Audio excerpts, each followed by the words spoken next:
Ben, je n'ai pas beaucoup participé parce que celle à laquelle j'ai le plus participé, ça, comment ça s'appelait ça, si je perds le nom, il faudra que je le retrouve, je ne sais pas où. C'était un combat dans le sud de Ksar-Rilan, ça s'appelait. Ksar-Rilan, c'est un puits qui est dans le sud tunisien. Alors, on était monté j'étais donc à Brazzaville, j'ai été affecté ensuite au Tchad.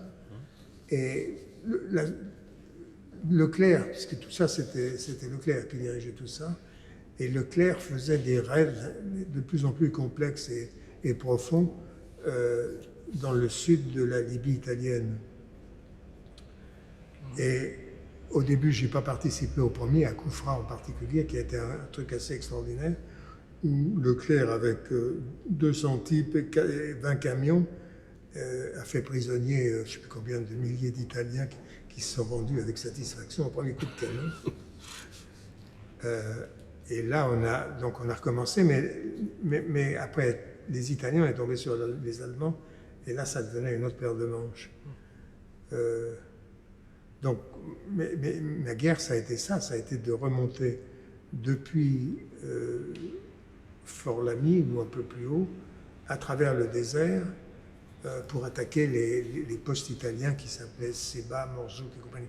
Et alors la performance, là, c'était d'amener en camion un certain nombre de tirailleurs, de canons à des milliers de kilomètres de Brazzaville et de Fort-Lamy. Ça représente le tout dans un désert, dans le Sahara, quoi, plein désert. Ça, c'était une performance extraordinaire, plus que l'aspect militaire. Alors, les militaires, tant qu'on a eu affaire aux Italiens, il n'y a pas eu beaucoup de problèmes. Le jour où on est tombé sur les Allemands, là, ça a été un peu plus difficile. Et ça, c'était à ce fameux Ksar-Rilan, où alors là, il y a eu une bataille qui a duré toute la journée. Le matin, on était dans des trous enterrés dans du sable. Et il y avait d'un côté ce qui s'appelle le Grand Terre, qui est un énorme désert de sable où on ne peut pas marcher, on ne peut pas aller, on ne peut pas rouler.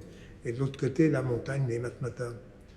Et on a vu débouler un beau matin des Allemands qui ont commencé à nous tirer dessus. Et, alors, ils ont attaqué une première fois vers 7-8 heures du matin. On a repoussé. Ils ont recommencé vers 2 heures de l'après-midi. On a repoussé. Et ils ont recommencé vers 5-6 heures. Et là, ils étaient en train de tout enfoncer quand la Royal Air Force est arrivée et a tout foutu en l'air, heureusement, parce que là, les forces françaises libres du général Leclerc disparaissaient complètement. Et là, on a eu de la chance. On a eu de la chance et la Royal Air Force.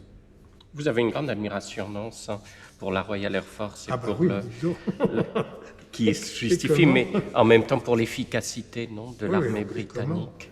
Ils étaient formidables. Alors, ce qui avait très étonnant, c'est que le matin, il y a d'abord eu les Allemands qui sont arrivés, qui nous ont bombardés, puis qui sont partis. Là-dessus, la Royal Air Force est arrivée, leur a tiré dessus.